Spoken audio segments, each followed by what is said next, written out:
శ్రీమాత్రే నమ. జయ గురు దత్తాత్రేయ నమ. ఈ వీడియోలో మనం మార్చి 9వ తారీఖు నుంచి 15వ తారీఖు మధ్యలో జరగబోయే వార ఫలాలు మేషరాశి వారికి ఏ విధంగా ఉండబోతుంది అని పరిశీలించినప్పుడు మరి ఈ వారం అంతా కూడా లాభస్థానంలో శని రవి గ్రహాల సంచారం జాతకుడికి వృత్తి వ్యాపారాలలో అభివృద్ధిని కలగజేయడం జరుగుతూ ఉంటుంది. ముఖ్యంగా ఎవరైతే నిరుద్యోగులు నూతన ఉద్యోగ అవకాశాల కోసం ప్రయత్నం చేస్తున్నారో వారికి ఈ సమయంలో మరీ పెద్దసాటి ఉద్యోగం కాదు కానీ ఒక సాధారణ ఉద్యోగం, అంటే తనకు తాను నిలబడే విధంగా ఒక సాధారణ ఉద్యోగం అయితే ఈ సమయంలో వచ్చే అవకాశం ఉన్నది. అలాగే ఈ ప్రయత్నంలో మీకు మీ పెద్దవారు కానీ రాజకీయ నాయకులు కానీ మీకు సహకరించే అవకాశం ఉంది.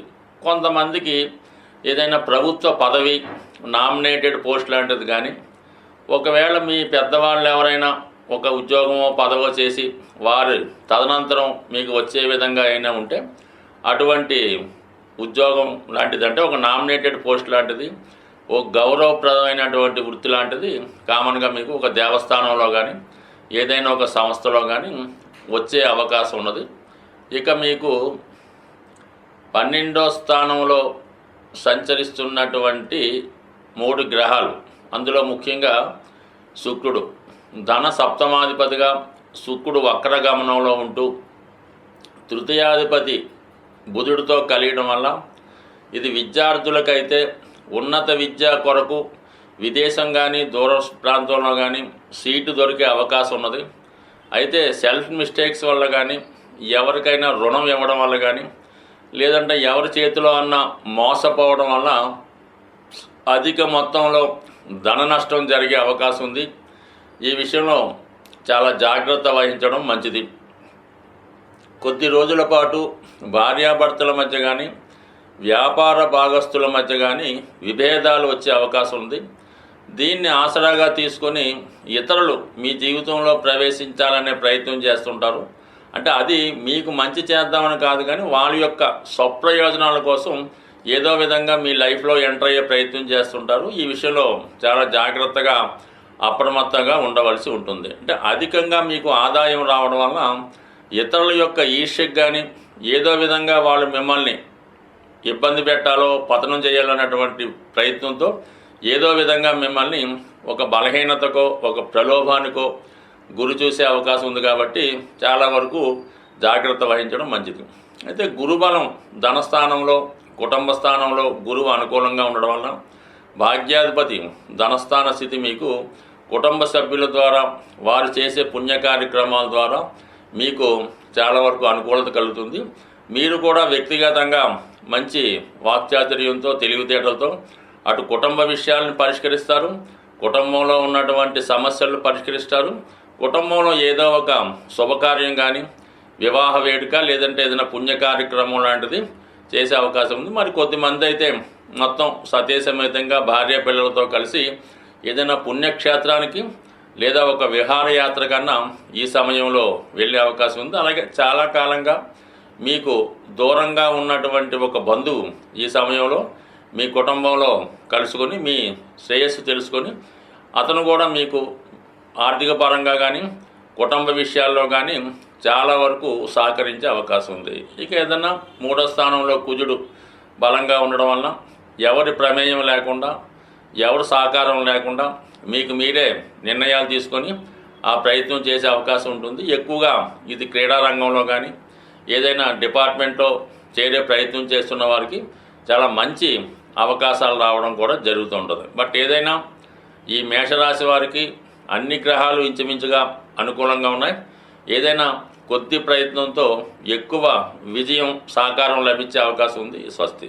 సాధారణంగా ఇప్పుడు ఉన్నటువంటి గ్రహస్థితి ప్రకారం ఈ వివాహ విషయంలో వివాహ ప్రయత్నాలు చేస్తున్న వారికి చాలా ఇబ్బందులు ఎవరైతే ఎదుర్కొంటున్నారో ముఖ్యంగా అమ్మాయిలకి ఈ రాబోయే మార్చి 14వ తారీఖు పౌర్ణమి రోజు, ఇది చాలా ఇంపార్టెంట్గా ఈ పౌర్ణమి రోజు ఎవరైతే అమ్మాయిలు కానీ ఎవరైతే పెళ్ళికి కావాల్సినటువంటి అమ్మాయిల తల్లిగారు కూడా ఈ పరిహారం పాటించవచ్చు.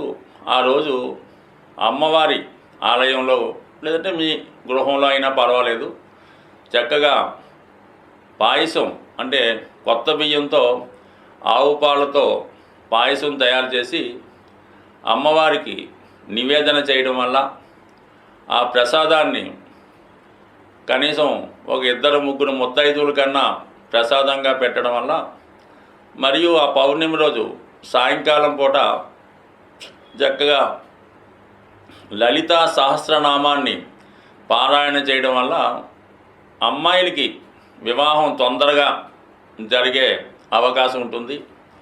అలాగే చాలా వరకు ఈ గృహంలో ఆగ్నేయ భాగంలో, అంటే మీరు అద్దెకున్నా లేదంటే సొంత గృహమైనా ఆగ్నేయ భాగంలో దోషం ఉన్నప్పుడు, అంటే నూతులు కానీ గోతులు కానీ టాయిలెట్స్ కానీ సరిగ్గా మెయింటైన్ చేయనప్పుడు, మరి ఈ ఆగ్నేయ దోష ప్రభావం వల్ల మీ కుటుంబంలో ఉన్నటువంటి స్త్రీలకి అనారోగ్య సమస్యలు, యజమానురాలకి అలాగే అమ్మాయిలకి వివాహ సంబంధాలు కుదరకపోవడం, కుదిరిన పెళ్ళైన ఏదో కారణం వల్ల పుట్టింట్లోనే స్థిర నివాసం ఏర్పరచుకునే విధంగా ఈ ఆగ్నేయ దోషం ఇబ్బంది పెడుతుంటుంది. కాబట్టి మరి అది కూడా వీలైతే సరి చేసుకుంటే మరి మీ కుటుంబంలో అమ్మాయిలకి వివాహం జరుగుతుంది.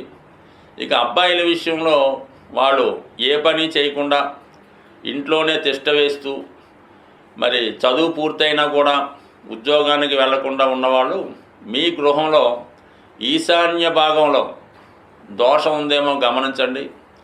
ఆ ఈశాన్య భాగంలో దోషం ఉన్నప్పుడు కామన్గా మీ మగపిల్లలు ఎందుకు పనికి రాకుండా, అంటే మంచి చదువు ఉంటుంది, మంచి బుద్ధిమంతులై ఉంటారు, కానీ ఉద్యోగ ప్రయత్నాలు చేయరు, వచ్చినా కూడా అవి సరిగ్గా నిర్వహించలేకపోతుంటారు. కాబట్టి ఈ ఈశాన్య దోషాన్ని సరి చేసుకోవడం వల్ల మీకు సంతానం మగపిల్లలు అభివృద్ధిలోకి వస్తారు. ఆగ్నేయ దోషాన్ని సరి చేసుకోవడం వల్ల అమ్మాయిల యొక్క సమస్య పరిష్కారం అయ్యే అవకాశం ఉంది. సాధ్యమైనంత వరకు ఇవి చూసుకుంటూ చిన్నపాటి రెమెడీలు చేసుకోవడం వల్ల కంపల్సరీగా మీకు ఈ వివాహంలో ఉన్నటువంటి సమస్యలు చాలా వరకు తొలగే అవకాశం ఉంది. అలాగే కామన్గా ఈ పౌర్ణమి రోజు సత్యనారాయణ స్వామి వ్రతం చేసుకున్న, లలిత అమ్మవారికి లలితా సహస్రనామం చదివి కుంకుమార్చన చేసుకున్న చాలా వరకు ఈ సమస్యలు మీకు సాల్వ్ అయ్యే అవకాశం ఉంటుంది. అంటే మిగతా రోజులు చేసిన పరిహారం కన్నా ఈ పౌర్ణమి రోజు చేసే పరిహారానికి ఎక్కువ ప్రతిఫలం ఉంటుంది. అలాగే దాని యొక్క ఫలితం కూడా తొందరగా రావడం జరుగుతుంది. స్వస్తి.